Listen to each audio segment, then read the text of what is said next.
Welcome to Flat Earth Debate Live. I'm your host Nathan Oakley, and if you are new to this channel, or you've not done so already, then be sure to subscribe, hit the bell notification icon and join button if you'd like to become a Nathan Oakley 1980 channel member and keep up to date with the Flat Earth Debate. If you would like to support the channel, there is a super chat that runs alongside each of these shows while they are live, and there's also a PayPal, Patreon and crypto link together with a thanks button in the info box below the video. Most importantly, if you'd like to join the discussion, simply mute the page you are currently watching, then click the link in the info box below this video to join the panel and express your views on the nature of Earth. If you do join, please don't swear. If you do, you'll be ejected, and if you are, please don't try to rejoin the stream using sock accounts. You'll be warmly welcome back on the next stream. Now, we are joined by Arwin, distracting me presumably in the introduction. Oh, it's Arwin and Chocolate, both joining right in the middle of my intro. We're also joined by Neil, 10th Man, Brian's Logic, the Adam Meakin, Refracted Curvature, and a whole bunch of people in Discord. So welcome one and all. Yeah. Hello, everyone. Let's get it on. Hello. Good afternoon. Good morning. Good morning. Good afternoon. Morning. Good morning. I don't think Panel. I'm going to get straight into a housekeeping question so we can follow on what we were discussing in context on the live show with nobody who's of any understanding of what we were just discussing. Any evidence of axial rotation of the Earth-based variety? Well, would the airline pilots have any evidence of this?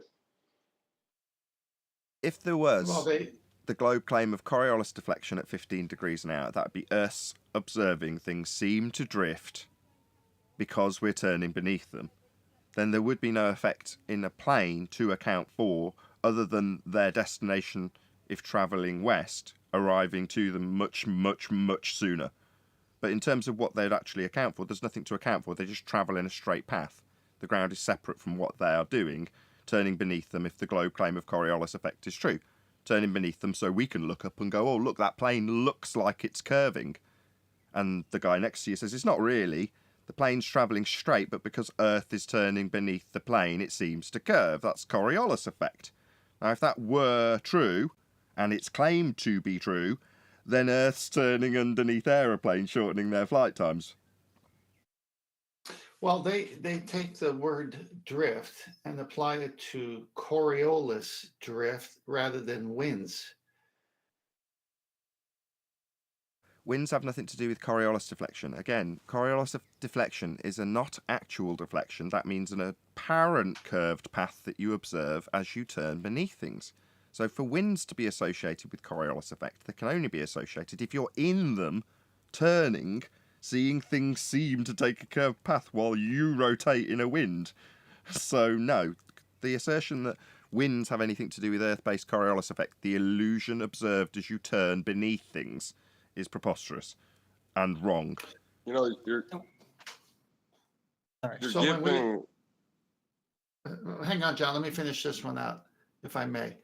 So when we're on the ground and we see a hurricane, according to them, it has its path because the Earth is turning. But when you're above the hurricane with a high altitude picture looking down from on top of the hurricane, it's still turning in that direction, but you're off the Earth. What's going on there? It's just because it's not occurring. So the claim, if you're going to say winds are associated, is that the wind is travelling straight in actuality, but appears to take a curved path because you turn beneath the wind that you're observing. Now, winds aren't something I tend to observe seeming to drift as I turn beneath them. Even if I'm on a roundabout, not once have I gone, check out how the wind's seeming to drift. No, it's absurd. But what you're saying is if they do, and they do, say Coriolis effect, which is an illusion, somehow has an influence on wind, as Danny Faulkner the idiot has stated incorrectly, then that would be the assertion that an illusion of drift causes winds to do things. That's not the case. Further to that, the assertion that they are moving straight, but we see them seeming to take a curved path is debunked by the fact that you've got weather station pictures showing them from above actually turning, not moving straight and only seeming to curve because Earth's rotating beneath them, as is claimed to be the case, with Coriolis deflection being the observation. Well, you're not going to observe that in wind. You observe it, or claim, the claim is that you observe it, in things like bullets that leave the ground and then Earth turns beneath them, or footballs that leave the ground and Earth turns beneath them, or aeroplanes that leave the ground and have Earth turning beneath them, shortening their flight times. Obviously, none of the above happens, even though it's claimed to. There'd be very severe consequences to all of the above if it was the case. We'd have shortened flight times when travelling west, because Earth would be turning under aeroplanes for us to observe Coriolis deflection in them. We don't. Earth's not turning. Hey, by the way, Well, guys, Or extending flight times. They were going out to the east. Oh, hold up. That doesn't happen. Actually, those flight times are actually less than going out to the west. That's weird because your destination would literally be going away from you. That's weird. Well, Hey, I Nathan. was just going to say, Hold on, that, Arwin. it's Hold on. odd. No, Go ahead, John. It's odd. You let them beg the question twice. One, that it's a sphere, and two, that it's a non-inertial turning reference frame, and they still can't make their point. I think it's the most pathetic position from the globe next to the molten iron core. And why would that be, John? Because there's no measurable radial value to Earth. It's a plane. It's demonstrated by sphere model angle measurement from the surface. Right, there's no radial value to measure, and the one that they claim has been measured by way of a flat plane angle measurement, or a dip angle measurement to a claim to be geometric horizon we don't see. So there's no R value to assert Earth rotation, to assume Earth is turning beneath aeroplanes to shorten their flight times, which doesn't happen. Oh dear. you're just being negligent at your geometric considerations. Oh, really? Any evidence of the R value, Arwin? No, but I still wanted to bring up something about. Hold on, you just remember accused me of being careless in my geometric consideration, so I asked for evidence of R. I think that's vigilant. John, not you. Fair enough. But I was still gonna go on like the pilot situation. Remember that time when I brought up what is it, gyro compasses, right? And how the wiki page about it was so convoluted and weird, and like didn't make any sense. Well, Mark Sargent like posted a clip. Was it yesterday? I reposted it in Master B also, about a commercial airline pilot that actually explained how, well, allegedly one of these devices broke down, and then like part of it, and then they still went halfway around the world, and they wouldn't get lost. So that was really interesting. Fits all together. Also with, remember the claim from the fake pilot guy about how airplanes supposed to correct for Coriolis deviation, which is preposterous, of course. Well, there is actually a device apparently that suggests it does that. So worth checking out the clip. It's like 8 minutes. Sure, there's plenty of clips. Yes, check it out. If you can post it in the live stream chat so people can check out Mark Sargent's clip in this regard. But yes, they do suggest it happens. They claim we've got Coriolis effect. They say Earth turns beneath us, stuff that's not attached, for us to observe it seem to drift at 15 degrees an hour. Of course, the consequences of that claim are that flights travelling west would have Earth turning beneath them, severely shortening their flight times. Flights travelling east, on the equator, would never reach their destination until it arrived behind them. That's what would happen many, many, many hours later. It's absurd. Earth isn't turning beneath anything. Any evidence of... what should we go on to next? What's the most appropriate? An elevation angle measurement acquisition from a curved baseline. Impossible. If you could, then all the people that believe we live on a sphere wouldn't keep telling us about tangent planes and horizontal planes and all these types of planes that shouldn't exist on a ball. So, yeah. And they wouldn't be cutting the globe in half and going from the center of a flat Earth that's cut in half. Plane. Yeah, that's my point. Well, I have something new on that as far as Ruhif's concerned about it. He believes that using flat Earth angles and flat Earth celestial sphere models in celestial navigation proves the Earth's a sphere. And if I can't use a flat Earth model that's not the celestial sphere model to find my position, then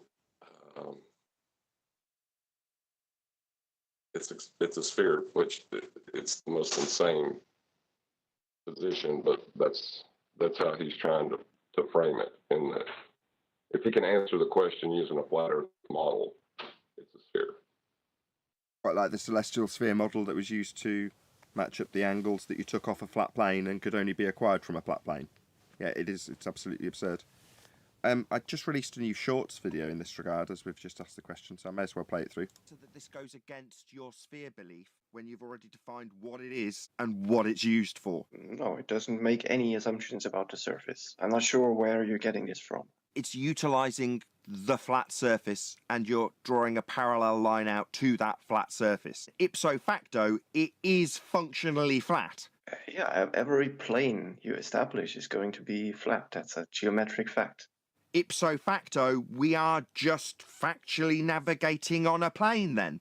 Nathan, can you give a citation of a single manual for celestial navigation stating that we are navigating on a flat plane? Quote, the elevation angle describes how the sun appears in the sky. The angle is measured between an imaginary line between the observer and the sun and the horizontal plane the observer is standing on. That's called NASA Shill Admits Earth is Navigated Flat, #shorts. Check it out, it's part of the shorts playlist. Oh no, it's not, I haven't added it yet.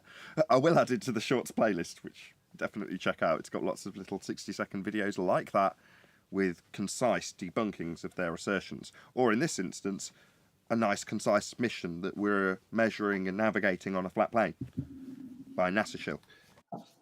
Well, he asked for it. Welcome to Flat Earth moment. Absolutely did get welcomed. Go on. Because he asked you for a citation and you were able to provide him with one immediately. Did he ever come back with his citation that says that they use a globe No, for elevation angles? Did he No. ever do that? he did not. No. Oh, okay. Sorry. Because you can't get an elevation angle measurement from a curved baseline. Earth must be flat. It's a prerequisite for doing this type of navigation.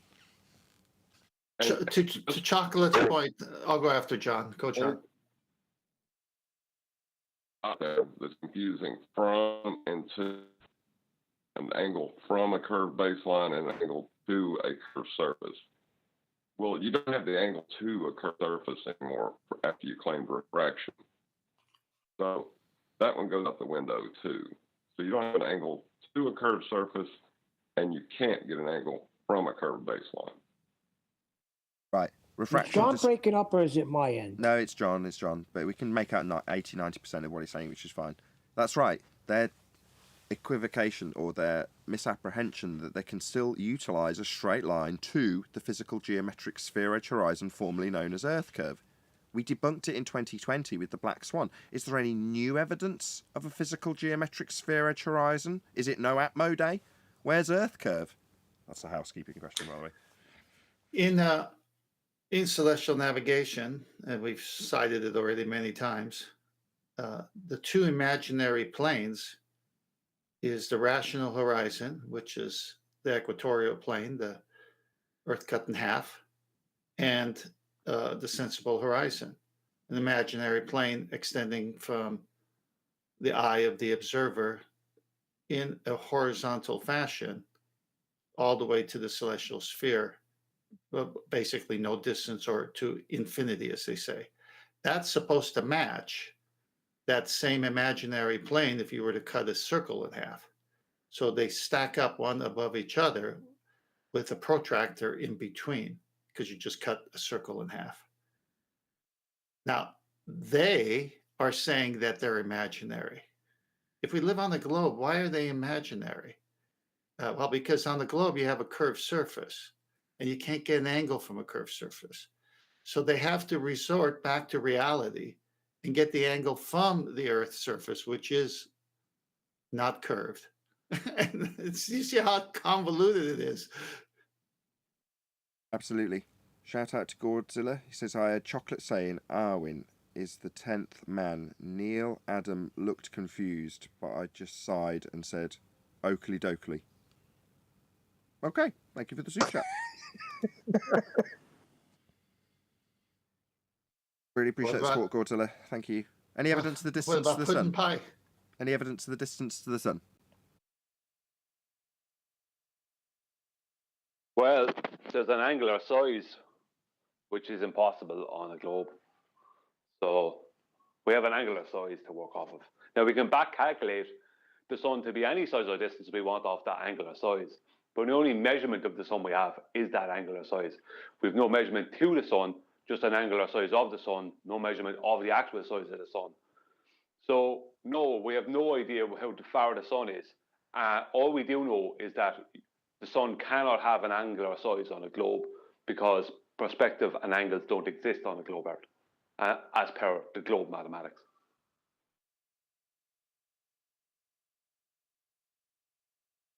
Any scientific evidence of gravity? Wait, hang on. Oh, okay. Got to get in there quicker. Well, I'm slow. I'm old. So when I see perspective in my views, like telephone poles or railroad tracks, that can only exist outside of a globe Earth then, right, Brian? Well, you can't. Once you see any perspective at all, Tint, if you can see something getting smaller with distance, if you see any perspective, any visual effect, it means that we're not on a globe. Yeah, but we do. That's life. Even the globers have to admit things get smaller at a distance. Not time if those street lights are setting, definitely. Oh, they're going over a curve. Well, they have to be. They have to be going down over a curve. Otherwise, because if they're not going down over a curve, then we're not on a globe. Sensible. Gives a whole. Sorry, Theo Megawerty, thanks for the super chat. It's a sensible, rational horizon. What about absurd horizon? That's Earth curve. Thanks for the super chat. That would be the horizon you don't see, being that a horizon is defined as something you do see. That horizon. Horizon we don't see is Earth curve. Yeah, that's it. That's only one. There's only one horizon we don't see. All the rest of them, imaginary, are described and defined as such. Earth curve is physical, claimed to be blocking your view of boats and buildings, and geometric in nature. And we cannot see it. It's not seen. That's the only horizon that's not seen, because it's claimed to be. Horizons, by definition, are apparent. You'd see them. We've only got one horizon. The demarcation point between the land and the sky, or the sea and the sky. That's the horizon. It's not a geometric physical limitation to your view called Earth curve. We debunked that in 2020. I just heard Neil deGrasse Tyson say boats fall over that. That proves Earth is a sphere. Boats fall over their horizon, doesn't it? Isn't that absurd?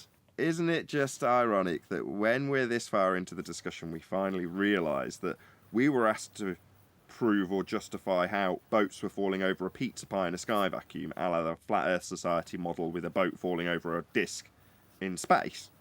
Well, in reality, the reason we were asked to justify boats falling off the edge of a disc is because globe Earth has boats falling over the edge called Earth curve.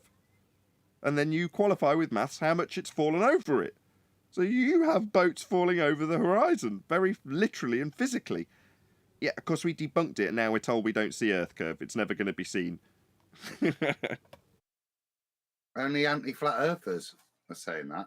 It was good to hear that Neil deGrasse is sticking to scripture and reaffirming the gospel of Bill Nye, that it does go over a physical curve, and that is why ships disappear from the hull up. Yes, it's nice. Well, he's not a heretic, right? No, he's not a heretic. He's fronting the main rhetoric, and it's nice to oppose the main rhetoric, because when Neil deGrasse Tyson, as is detailed a couple of times now, describes boats falling over the edge of the globe Earth, we can say black swan. Horizon's not a physical limitation to your view called Earth curve, Mr. Tyson.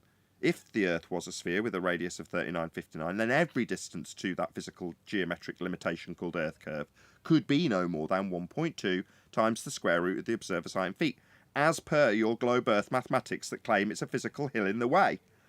And here's the black swan image showing the horizon beyond the limitations of a geometric sphere edge called Earth curve.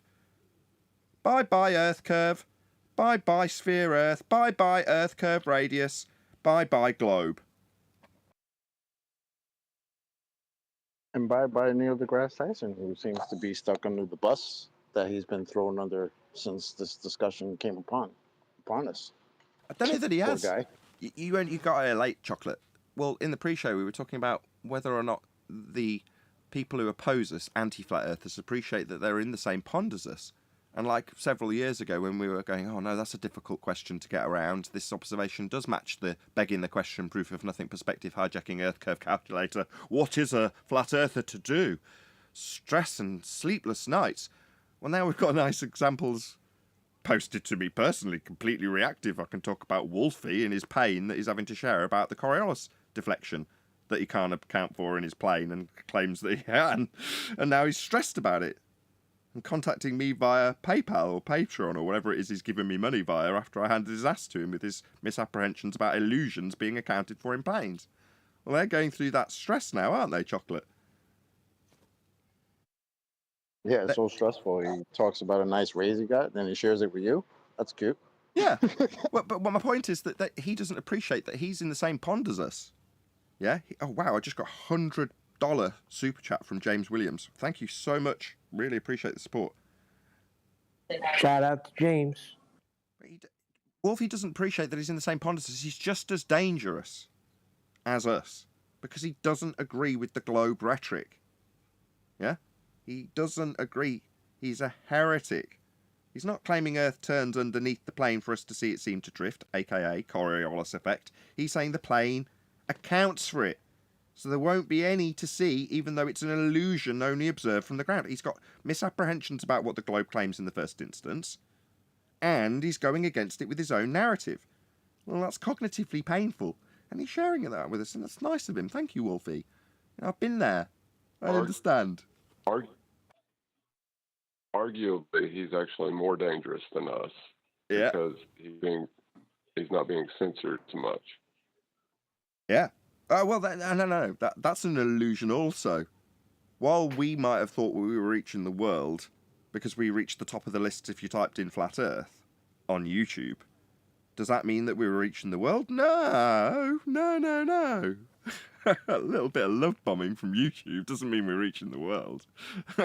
We reached a small handful of it. And that small handful went out and maybe discussed it on other platforms that were a bit more mainstream. That's what actually happened in 2014, 2015, 2016, and then they censored us, right? And they replaced that same love bombing perceived reaching the world. They gave it to somebody else. But it's the same corner of the dark internet over here that nobody's looking at for the most part, unless they've already gone into that pond. If they're already typing Flat Earth, they're already a certain way along the journey. So they can funnel them to the pond. And they're all part of it. They were all on that journey. So they all got funneled into the same pond to keep them away from the normal people. Nathan, Can I've got 2 slides of Masterby after Brian. You got it, Nathan. Check it out. Three people.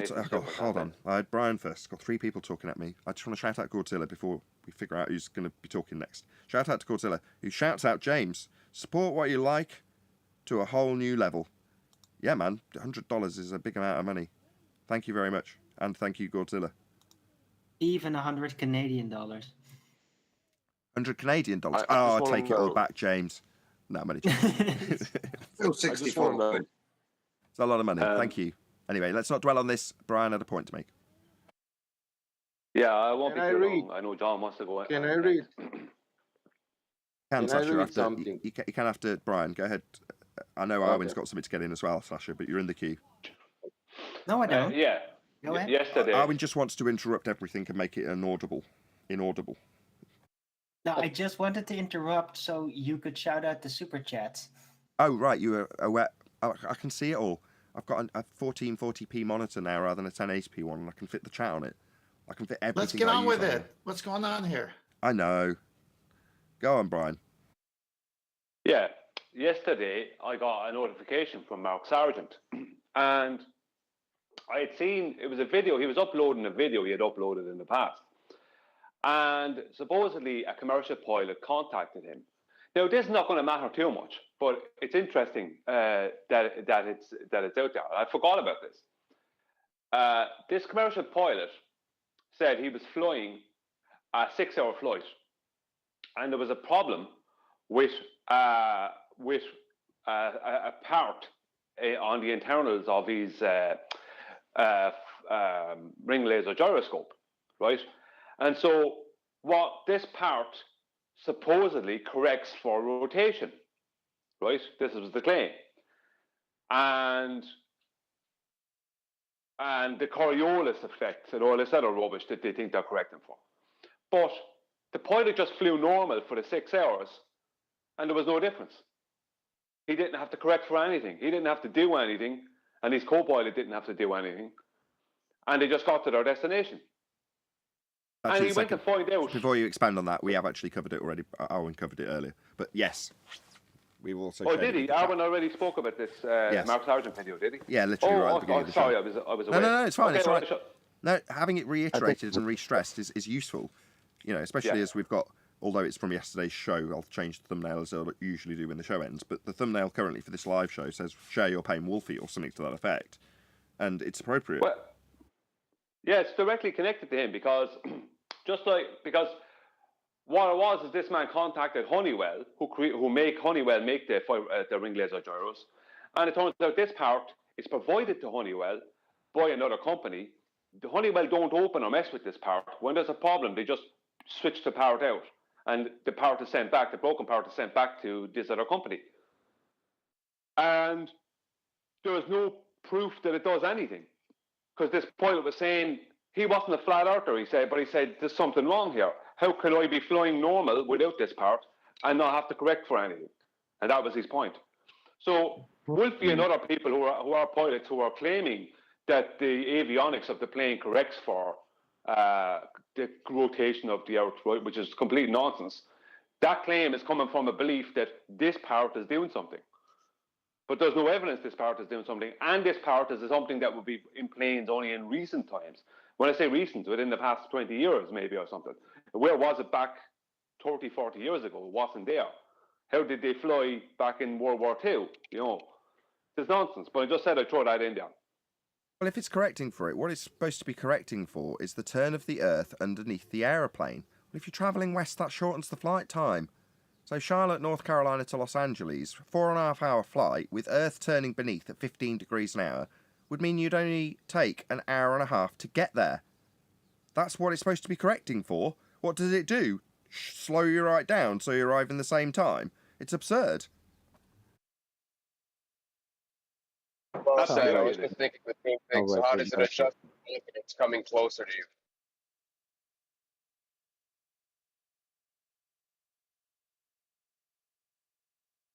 Yeah. We didn't hear any of that.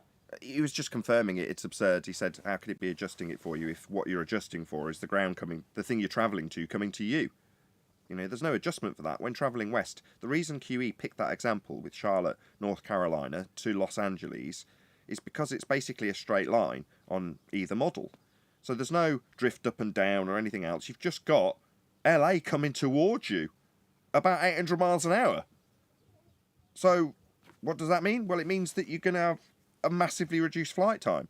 Not that you need some clever gadget in a gyro to account for it.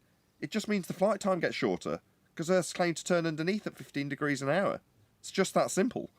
Now, does that happen? Yeah, no, it doesn't. Well, technically, it would be even shorter.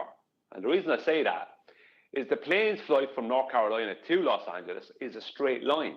So QE is just calculating it off of a linear distance based on off of a linear speed that is taken from the latitude of Los Angeles and North Carolina, Charlotte, North Carolina. But in reality, that Los Angeles would be rotating around on a latitude line, right? So the plane would meet Los Angeles, but it would actually cut across an arc. So it would actually be shorter. It could even be up to an hour from Charlotte, North Carolina to Los Angeles, because it wouldn't have to travel that full distance, that full straight line distance between those 2 points, Because even with Los Angeles coming towards it, it's not coming towards it in a straight line, it's coming towards it in an arc, right? So it would just have to make a chord of that arc. Yeah, no, so I get it. I get it. I totally get it. An hour. But in either event, there's going to be a shortened flight time. And Brian's point stands, if you're going to claim that it's rotating around on the outside edge of a sphere with a room velocity of about 800 miles an hour, then it's going to carry on that exact fixed spherical path that it's got to travel. And your plane doesn't have to do that. It doesn't have to track with the curved Earth. Now, they say that it does, but they also say it accounts with gravity for the ground dropping away from you. So if you've got this effect of it claim to be accounting for Earth turning beneath the plane, and claim to be physically adjusting it through a gravitational non-force force that you can think of as a force that means that the plane doesn't have to dip down but still moves its way around a spherical surface, then you can severely reduce the flight time. Now, none of these things happen, but that's what they claim. They claim we have Coriolis effect. They claim Earth turns under planes. It's just that simple. Doesn't, we'd notice. Gravity, what's that? Hold on, John's going to point out that we begged the question. Go ahead. Go on, John. And then we've got Sasha. To say, interestingly enough, even if you did observe things seeming to drift, it wouldn't be a Coriolis effect because we're not a non-inertial reference frame. Absolutely. What John's saying is, even if we did see things seem to drift, well, unless we assume Earth is a non-inertial turning reference frame turning beneath stuff, you haven't got any evidence to suggest that it is, then you're just begging the question. You've not actually established the cause of what you might observe drifting. Things might drift. But is that caused by Earth turning beneath? No. Have you validated it? No. Are you going to assume that that's the cause if you see anything that you can associate with that effect that you claim Earth has? That's Coriolis drift? Yeah, they do. They say bullets drift because Earth turned beneath them. They say footballs drift because Earth turned beneath them. They say gyros drift because Earth turns beneath them at 15 degrees an hour. That's what they say. So any small, minor drift that they perceive, they say, oh, that's because Earth turned beneath it. Oh, really? So the Earth's turning beneath that aeroplane? No, it isn't. No, that's just nonsense. That's just you looking at a ball and saying, look at that curved ball. Oh, that curve, that could be called Coriolis because Earth's turning beneath it. It isn't. It's short flight times. Go on, Sasha. Okay, I have one appeal. You have one person called Adracadabra, and he wrote this. Do I see this correctly? Only flat earthers are allowed to speak in this stream, or is it a selected panel? How exactly would that become a debate? And that's not fair, Nathan. Can you give that person possibility to speak, because we are only listening flat earthers what they are thinking? Can we hear him? Sure, I'll address that. It's an open panel. So if you look on the Discord stream, if you join the Discord server, there's live stream queue. So for the live show, I have a limited amount of space because I want to keep an eye on all of you little sods making rumpusing like Sasha's doing. I can see him doing it. Right? I'm answering you. Nathan, hold on, Sasha. Nathan, I will go out. No, you don't have to, Sasha. Just pay attention while I answer you. So there's a live stream queue that sits above the live stream in the Discord server. You can join this room, I will notice, and just move you in, even if the room is over capacity, which it currently is. So there's 16 people, there should only be 13 people. That's fine. It can go up as large as I like. I just have to know and move you in. Now, if there are people in here that I haven't unmuted, I'm really sorry, because I haven't been paying attention. But beyond that, and then, okay, and then I make for him, because I don't want to chat there to write, he can prove the globe live, you know. He don't need to write, you know. Yeah, you can join. It's a public show. There's a link. I say it every intro. Yeah.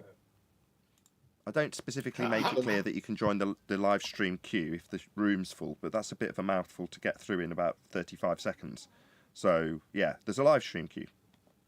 If you want to join, Nathan, you can. Nathan, I've been waiting in queue. Are you drifting from me? Sorry. Was there anybody else?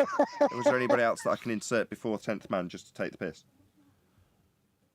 Go ahead, 10th man. Please go to Master B. Okay. With the black and white. Adjustment of the Sexton mirrors, you see that? I may interject. Yes. It's on for the live audience. You can wait. Nice one. All right, so you can see that you have a sextant here, the adjustment of the index mirror, and it's got two arrows if you look to the right of the picture.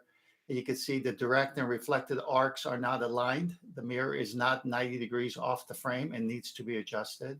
You can see that offset. If you look below, the direct and reflected arcs are aligned. The index mirror is 90 degrees off the frame at this point. So these are some of the mechanical adjustments you do. All right, so that's got to be set. Go to the next one.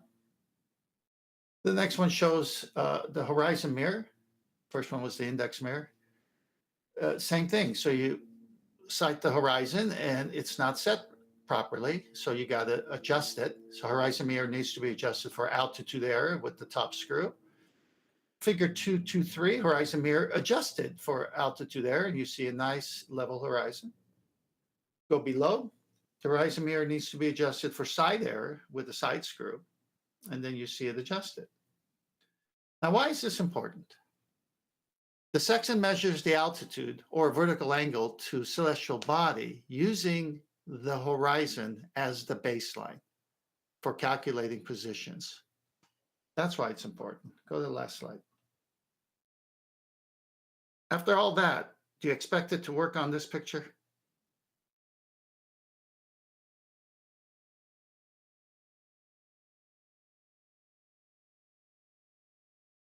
No, you've got a box drawn on this picture. It makes it explicitly clear which line they're talking about from the boat along the baseline to a perceived horizon seen by this boat wherever along this line it sees it. You can't depict it because it's in orthographic view, side on. In the previous depictions, this is not a side-on Muppet Vision representation. This is what your eyeball actually sees, or the photographer actually sees with the camera. Photographer. This picture is Muppet Vision, side of your own head. Suddenly we're way away from where we're actually taking this observation of an angle to the sky and a baseline using the horizon. Horizon's been removed. Now, typically in Muppet Vision, the horizon's claimed to be this point here. This would be the geometric limitation of a hill getting in your way called Earth curve. Of course, that causes a very real problem if you're establishing a flat baseline to measure this angle, which is what's done. There it is, GP, with a square box showing that it's definitely this line, not this one. As Brian has shared before, that chord cutting through the arc of this presupposed sphere that doesn't exist, because they're always begging the question, is a shorter distance than the arc itself. The section would never be as described as if it's done properly. You could be less than a half a mile away from your destination. You'd be so off because after all the attempts and successfully adjusting it to get a true 90, to hold it vertical over a baseline, the horizon is the baseline. And when you go swinging it back and forth, that's just so that you can see just as it skims the surface on the vertical so that you can get your right angle. That's what it's used for. And if it's on a presupposed globe, then the distance would be the chord, which of course doesn't make sense, but you'd be off every time. So it's just the tool in its adjustments destroy the ball earth. Shout out to Retro Bill, who says, let's not forget that objects travelling along the ground reference frame experience the lesser known effect as, quote, hamster ball effect, end quote. Thanks for the super chat, Retro Bill. Also, thanks, Phuket Word, really appreciate it. Also, Divergent Droid, I did get your email, I did read it through carefully. I'm probably not going to get a chance to respond to you in typey type, but you also said in yesterday's chat you wanted to join and just talk to us about it. So if you can, that'd be absolutely fantastic. If not, I'll have to respond to the email for typing, which is something that's difficult to do for me for various reasons. Anyway, D is ace. He is. He's just got a lot of great ideas, and yeah, I don't want him to go by the wayside just because I'm useless at responding to emails. But I wanted to let him know verbally I have seen it. Sorry to talk about in stuff while we're live. Any single viable hypothesis from any of the fields of astronomy, cosmology, or astrophysics? Nah. They could, but they don't.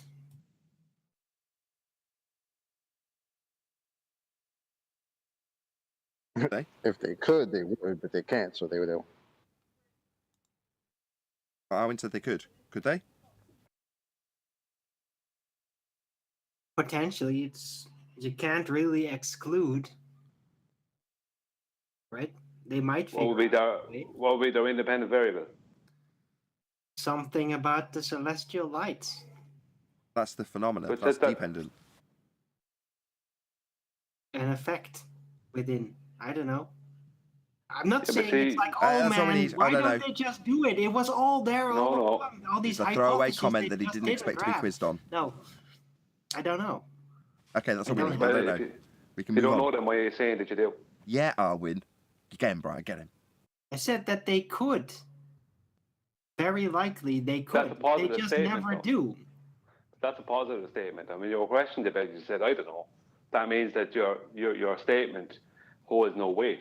Well, I can very much imagine that if they would have the green light or even the command to do it, that they would. It's just not part of their program. Well, Wait you a second. could You're do it. saying You- that they could Yeah. if they were Yeah. given a green light? Well, not within don't their need it. cosmology model. Let's There just it say is. it like that. But There it is. There it that is. doesn't mean- Let him repeat that.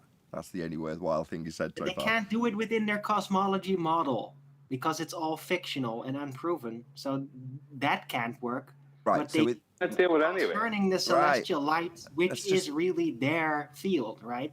let's just summarize that beautiful point that Arwin just made. So within the field of cosmology or astrophysics, they can't, because they can't formulate an independent variable in a fantasy land. You can't suppose the cause of the gas lamp burning in Narnia because it's a fantasy realm. Likewise, the heliocentric realm describing gas balls burning in sky vacuums is a fantasy realm. So there's no formulation of independent variables to establish the cause of the effects that they've ascribed with just so stories, because they're just so stories have to stand first. Well, their presuppositions of gas balls burning in sky vacuums is a violation of natural law. It's not going to yield any independent variables for a viable hypothesis. Thank you, Arwin.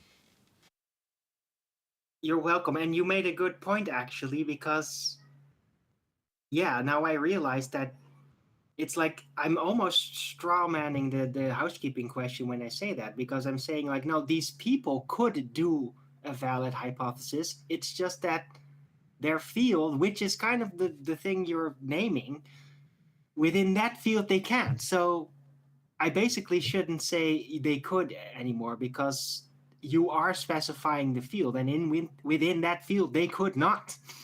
But Within any field, you can't. It's wrong on all accounts. If your effect in those is fields, lights in the sky, how do you prove a cause to that? You can't get there. You don't know what they are. You can't assert a cause to anything like that. well, as long as you work with the really is level, then there is always an option that at some point you could. But as soon as you enter a fictional medium that's based on disproven presuppositions, then you could never do it. Yeah, but you're saying you're appealing to the future now. It's like if we got to know what they were, then we could assert. It's like, hang on, we're talking about right now. Right now, we see lights in the sky. We don't know what they are. We don't know how they got there. We don't know how they do what they do. We just know that we see them do it. That's all we know. But you can figure it out, and you can Yeah. figure out what is, How? and then get a Arwin, wide spectrum data about how the Yeah, what but is. data is not a scientific hypothesis in the natural I'm not saying world. it is, but with data collection does come potential insights of how there is a causal relationship, right? May I- I'm not may I being interrupt? specific. I'm just saying it could be, but you have to be and stay within the really is level. Okay, can't. Then Arwin. you could. Yeah, hold on. He's already disclaimed that they can't within the heliocentric model, so we've gone back to it just so you can have a bit of validity in this. But there is no validity because you've already disclaimed you can't do this outside of the fantasy and still provide real-world evidence, aka a physically manipulatable variable. You can't do that within the heliocentric paradigm. Shout out to Sasha, who's on the panel, who says, where is curvature in reality? Abracadabra. I'm sorry, I don't understand your question. Can you try phrasing it more accurately? Hey, Arwen, in your little dialogue here with Brian, are you assuming the Earth is a sphere all along? Thanks for the super chat, Sasha. No, I'm realizing that my attempt at being a smartass by saying they could was actually a straw man all along. And I'm realizing that now, so I'm going to stop saying that unless you specifically ask me to say Fine. that. Any evidence of a self-perpetuating molten iron core at the centre of a presupposed spherical Earth? Maybe one day. No, just kidding. Definitely not. They could. Yeah, I think in this case they could not. Because it's the presupposition of the sphere is already in there, and yeah, the horizon is not geometric, so it's never going to happen. Any evidence you can have gas pressure without the necessary antecedent of a container to press upon?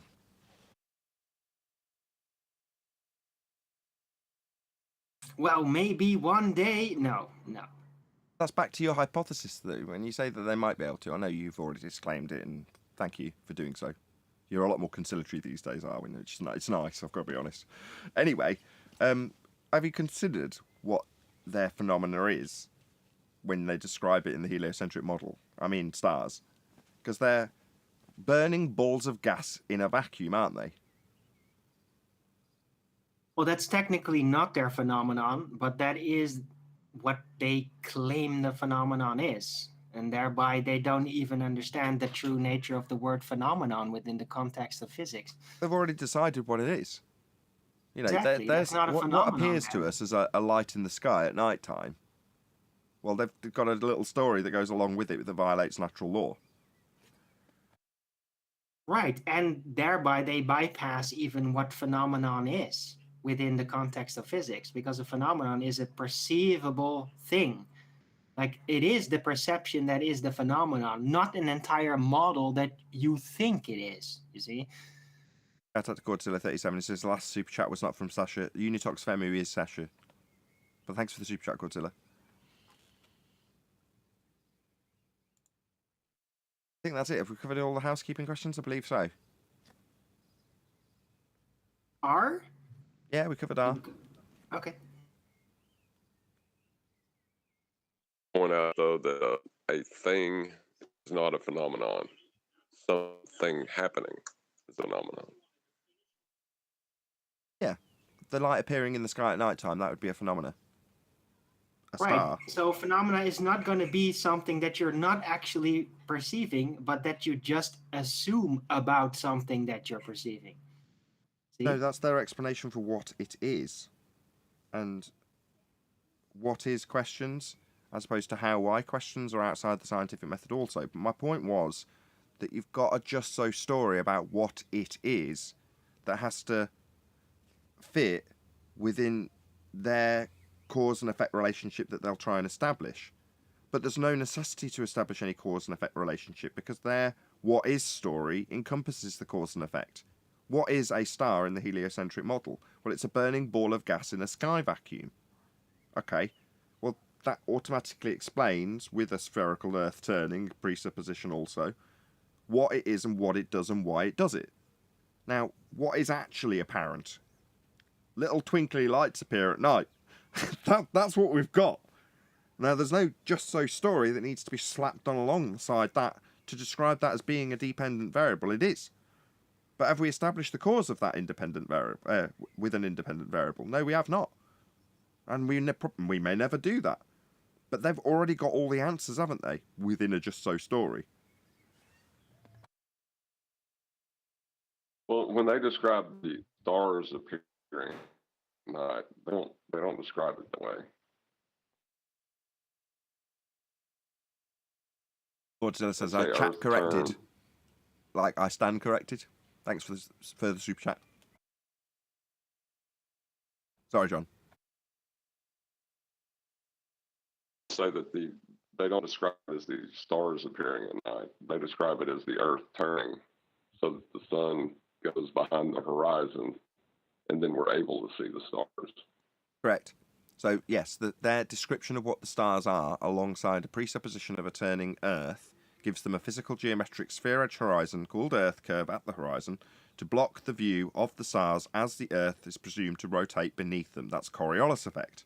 So the cause and effect of what I would call a light appearing in the sky as a phenomena, their causal attribution comes from Earth turn, a presupposition thereof that requires a radius value that they haven't got and has been debunked, and required a flat plane to establish. So all of their just so stories lead to presuppositional cause and effect relationships. In this case, Earth turn underneath the stars causes them to seem to drift at 15 degrees an hour. That's also Coriolis effect, a globe claim that is universal and would happen always to things like aeroplanes if it was true. We covered that already in the previous part of the live show. But ultimately, that does establish a cause and effect relationship. You can just turn around and ask them to validate their claim just so story with its causal attribution to this effect, aka Earth turning, to be validated. Now, can they? No. Of course not. Because it isn't science. It was a little story they made up.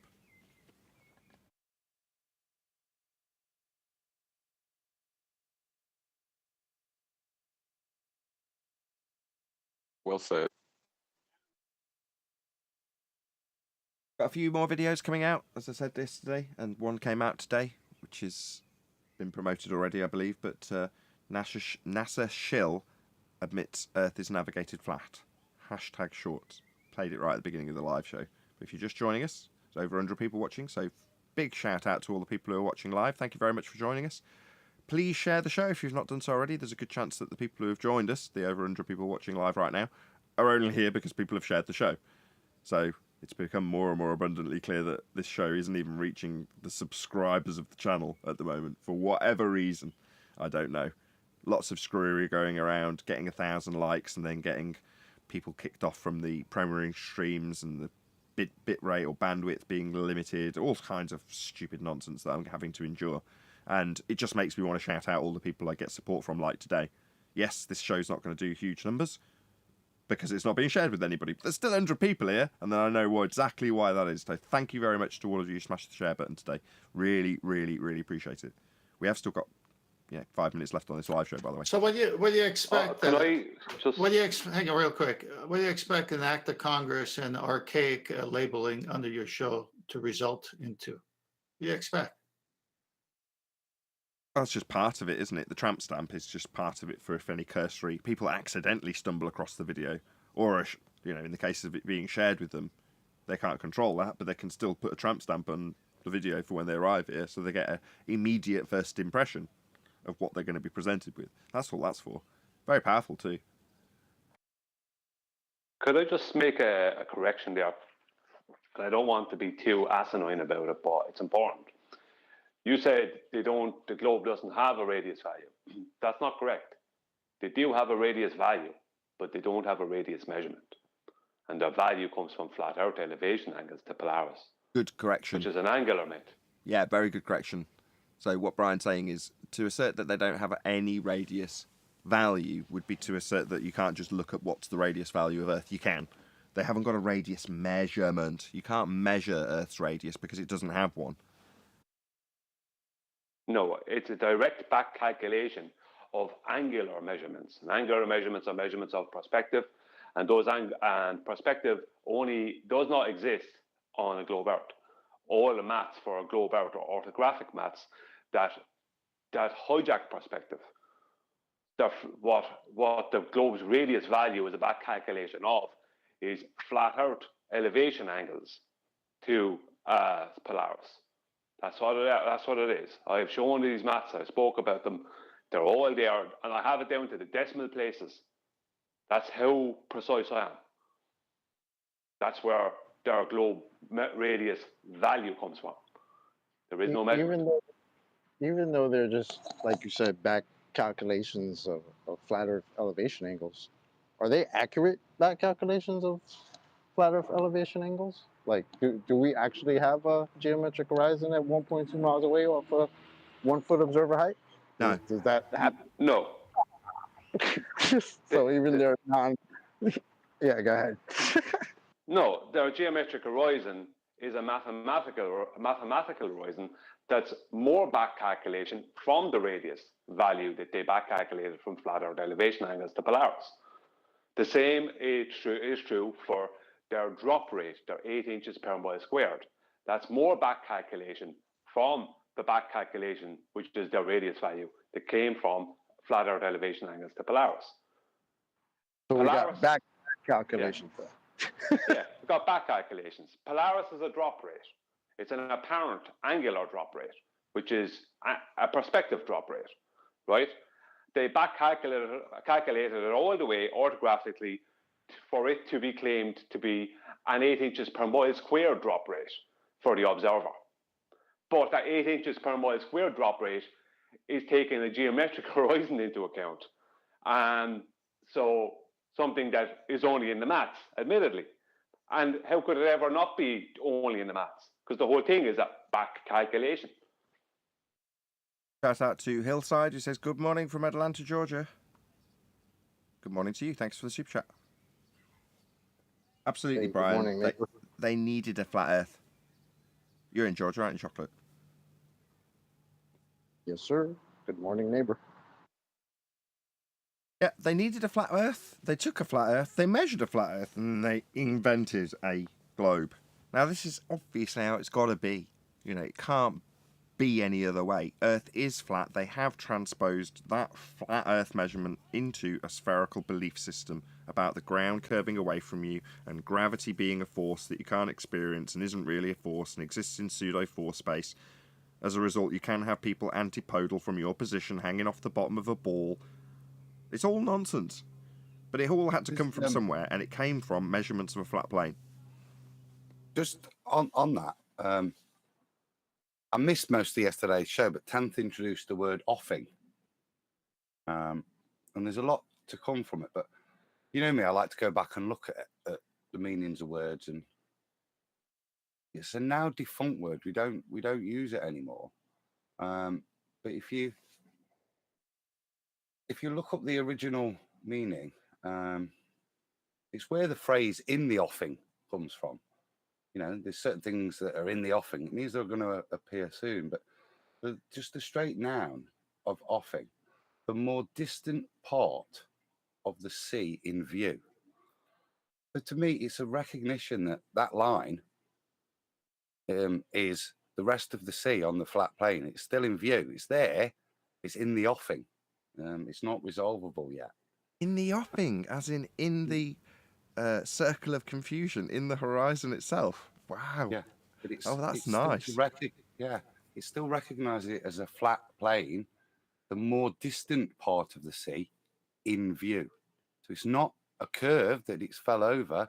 That later definition of the offing is used when they stick a dingleberry on it. But to me, that seems to be the nature of the phrase, because it's something that's coming up imminent. But in the more descriptive noun of it, it's to me it's stating the more distant part of the sea in view. Perfect. With that, I'm going to say, if you are watching this on either Nathan Oakley 1980 or Nathan Oakley Premiering streams, then stay tuned, as there will be an after show to follow. Unfortunately, if you are watching this live, this is where we bid you farewell. A huge, massive, enormous thank you to all of you who smashed the super chat, liked, commented, shared, subscribed, hit the PayPal and thanks button, and all that good stuff. Another massive thank you to today's Discord and G+ panels for making today's live show possible. Once again, stay tuned if you're watching on any of the Premiering streams. I've been Nathan Oakley, and I will see you all in the next video.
What a lovely day!